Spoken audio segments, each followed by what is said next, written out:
Jó napot kívánok! A mai nap Békási Tamás a vendégünk, a BRB Reklámügynökség projektmenedzsere, aki műszaki cégek részére készülő értékesítési promóciókat koordinál, melyek multinacionális cégek folyamatos munkalehetőségeit biztosítják diákok számára. Mivel foglalkozik az ügynökségetek? A BRB Reklámügynökség 1988-ban alapított folyó reklámügynökség utódja. 2003-ban a BRB Reklámügynökség gyakorlatilag személyzeti és struktúrális átalakításon esett át, azóta is gyakorlatilag ATL-BTL integrált ügynökségként működünk. Ez azt jelenti, hogy gyakorlatilag a marketing portfólió nagy részét lefedjük. Kiegészültünk 2003-ban például a gerio marketing aktivitással, illetve tevékenységkörrel, mely gyakorlatilag korunk egyik felvirágzóban lévő marketing ágazata. Én a cégnél projektmenedzseri pozíciót töltök be, elsődlegesen értékesítési promóciók és műszaki gyártókhoz tartozó promóciókat koordinálok. És hát ugye abból az apropóból jöttél el ma hozzánk, hogy a ti reklámügynökségetek rendszeresen toboroz diákokat különböző promóciós munkára a partnereitek számára. Az első kérdésem ezzel kapcsolatban az lenne, hogy miért pont diákokban gondolkodnak a partnereitek? Lényeg, hogy az általán említett műszaki promóció kapcsán gyakorlatilag a partnereink elsődlegesen a hétvégi napokra koncentrálják az aktivitásokat, tekintettel arra, hogy a műszaki ágazat forgalma ilyenkor a legaktívabb. Jellemzően gyakorlatilag ez a munka egyetemistáknak, illetve felsőoktatásban tanuló diákok számára tökéletes konstrukció. Általánosságban pályakezdőket is szívesen fogadunk, de mindenképpen nagyon fontos, hogy egyrészt valamifajta értékesítési múlttal rendelkezzenek a diákok, illetve lássuk azt, hogy gyakorlatilag az egyetemi tanulmányok vagy főiskolai tanulmányok alatt valamifajta hajlandóságot mutattak arra, hogy aktivitást, munkát végezzenek. Tehát ténylegesen pályakezdőket ritkán szoktuk felvenni, bár kétségtelen van olyan tehetséges diákunk, aki abszolút kvázi szűzőnéletrajzal jelentkezett hozzánk. És mik a főbb szempontjaitok a diákok kiválasztásánál? Nagyon fontosnak találjuk azt, hogy a diák akarjon dolgozni. Ez az elsődleges szempont. Sajnos találkozunk ezzel a teljesen ellentétes magatartással is. Viszont ezen túl nyilvánvalóan a szándék és az akarat egy nagyon-nagyon jó dolog, de nem elegendő ahhoz, hogy betöltse az értékesítői pozíciót. Elsődlegesen a diáknak kommunikatívnak kell lennie, nyitottnak az új dolgokra. Mindenképpen látnunk kell azt az igyekvést, ami gyakorlatilag a tanulni akarást fejezi gyakorlatilag kilátásba, hiszen a diákokat gyakorlatilag felkészítve és folyamatosan tréningezve engedjük ki a helyszínre, így végzik az aktivitásokat és folyamatosan update tréninget kapnak gyakorlatilag mind termékismeret, mind pedig értékesítés tekintetében. Ezen felül nagyon fontos természetesen a jó megjelenés, az emberközpontúság és alapvetően az a fajta mentalitás, ami előrevetíti azt, hogy egy viszonylag zárt közegben, folyamatosan változó közegben meg tudja állni a helyét. Általánosságban mit tapasztaltok, milyen a diákok hozzáállás az álláskereséshez? Nagyon változó hozzáállást tapasztalunk a diákok részéről. Egyrészt szerencsére mindenképpen vannak olyan diákok, akik szeretnének dolgozni, tudnak is dolgozni, és mindenképpen lehetőséget látnak abban, hogy egy nagy műszaki gyártó, multinacionális cég kötelékén belül gyakorlatilag munkát tudjanak végezni.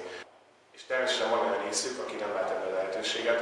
Általánosságban azonban azt tapasztaljuk, hogy a legnagyobb hiányként a tudatosság jelentkezik. Az a fajta tudatosság, ami karrierépítése, hogy ténylegesen arra irányul, hogy gyakorlatilag pályakezdőként ne abszolút előről kezdjék a pályakeresést, illetve az álláskeresést.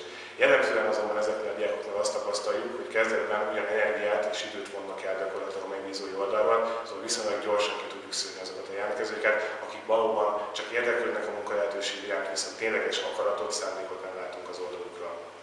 Akkor itt valószínű arról is szó lehet, hogy nem igazán látnak hosszú távú megtérülést ezekben a promóciós munkákban a diákok. Egyébként milyen előrelépési lehetőségeik vannak azoknak, akik egy ilyen diákmunkába kezdenek? Így van, ez sajnos abszolút jól gondolod és jól látod. A legtöbb diák gyakorlatilag egyrészt a szükségességéből ismeri fel annak, hogy a főiskolai egyetemi években gyakorlatilag egy karrierépítési irányt vegyen gyakorlatilag az életük. Ez nyilván nem feltétlenül azt jelenti, hogy a diákéneket ne lehetne kielvezni, mindenképpen egyfajta rugalmasságot és jó időbeosztást, egy self-managementet igényel gyakorlatilag ez a fajta megvalósítás. Nagyon-nagyon fontos azt látni, hogy gyakorlatilag a műszaki gyártók az értékesítési tapasztalattal és bevált kollégák körében nagyon-nagyon sok esetben keresnek további főállású kollégákat. Én a saját esetemről, a saját példámról beszélnék elsődlegesen.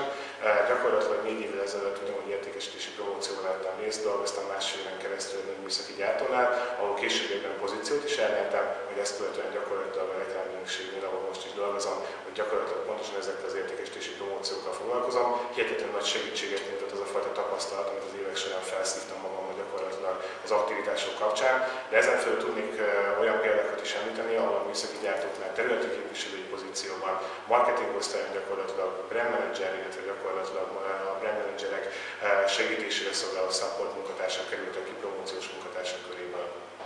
Tényleg nagyon jól mutatja a te példád is, hogy mennyire megalapozhatja egy ilyen diákmunka az ember későbbi karrierjét. Mi az, amit így útravalóul mondanál azoknak a diákoknak, akik álláskeresésbe kezdenek? Milyen tanácsokkal látnád el őket?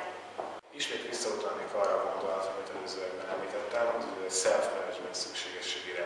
Mindenkinek a saját idejét, energiát és lehetőségeit kell beosztani, és gyakorlatilag úgy gazdálkodni ezekkel a lehetőségekkel, hogy valóban egy egyenes vonalat, legalábbis egy lineáris utat próbáljunk számára kirajzolni. Nagyon-nagyon fontos tehát a tudatosság, az a fajta koncepció, ami meghúzódik amögött, hogy az egyetemi tanulmányok befejeztével valóban mi az a fajta irány, amit az élete és a karrierje gyakorlatilag a diáknak venni fog.